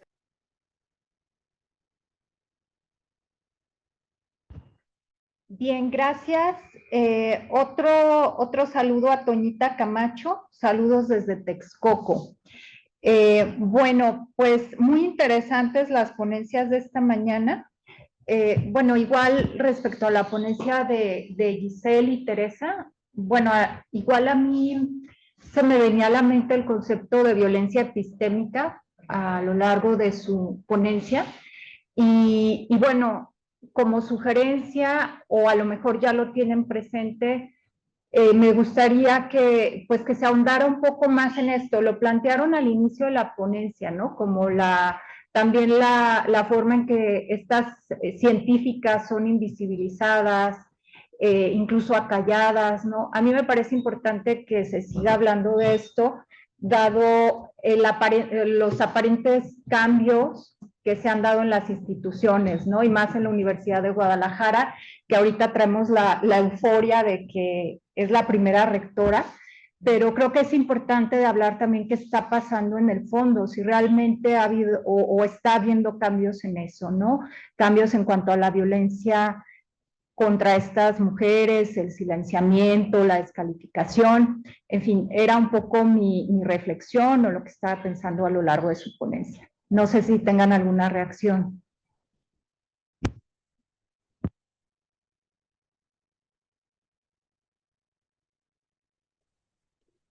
Muchas gracias por el comentario y bueno, aquí tomamos nota. Yo creo que sí habría como algún apartado a lo mejor en esta parte de la caracterización que pudiéramos abordar un poco del contexto y de la realidad particular de la institución. Entonces, sí lo veíamos como, bueno, parte de lo que atraviesa la presencia y las trayectorias de las mujeres, ¿no? Entonces ahí podríamos como retomarlo. Muchísimas gracias, doctora, por la observación. Muchas gracias, doctora Lilia. Gracias por esta nueva ventana también, para situarnos también en esta realidad, en esta actualidad y cómo las dinámicas desde las regiones, desde las jerarquías, desde la gestión y de la participación de las científicas se pueden dar en estas trayectorias. Gracias, realmente. Gracias a ustedes. Oigan, pues queremos pedirles, bueno, ¿tienen algo más que agregar antes? Tenemos todavía unos minutitos, gracias a la disciplina de todas. Si quieren agregar algo. ¿No? ¿Ya todo bien? Bueno, muchas gracias por sus participaciones esta mañana. Queremos pedirles que abran sus cámaras. Creo que ya todas abrieron sus cámaras. Esto para efecto, exacto, sí, gracias Leticia, de hacer una captura de pantalla y bueno, pues muchas gracias. Ahí vamos. ¿Listo? Está bien. Bravo. ¿Ya? Ok. Bueno, ahora sí, muchísimas gracias. Y bueno, aprovecho que estamos ahorita viendo lo de la captura para invitarlas a seguirnos en nuestras redes sociales. Estamos como Redes Femeninas en la Historia y Estudios de Género en Facebook, en Instagram como @redesfemeninas_coljal y por supuesto también las invitamos a escuchar nuestro podcast en Spotify donde nos pueden encontrar como Hilanderas de lo Social. La próxima sesión del seminario será el martes 10 de junio y contará con la participación de Rocío Cabanillas, quien abordará el tema del género y la movilidad entre España y América Latina. Sonia Angulo, que hablará sobre las luchas políticas de las mujeres trabajadoras en Costa Rica durante el siglo XX. Y Betania Rodríguez, quien expondrá acerca de las mujeres y la administración de justicia real en la Real Audiencia de Guadalajara. Pues ahora sí, muchísimas gracias. Nos seguimos viendo y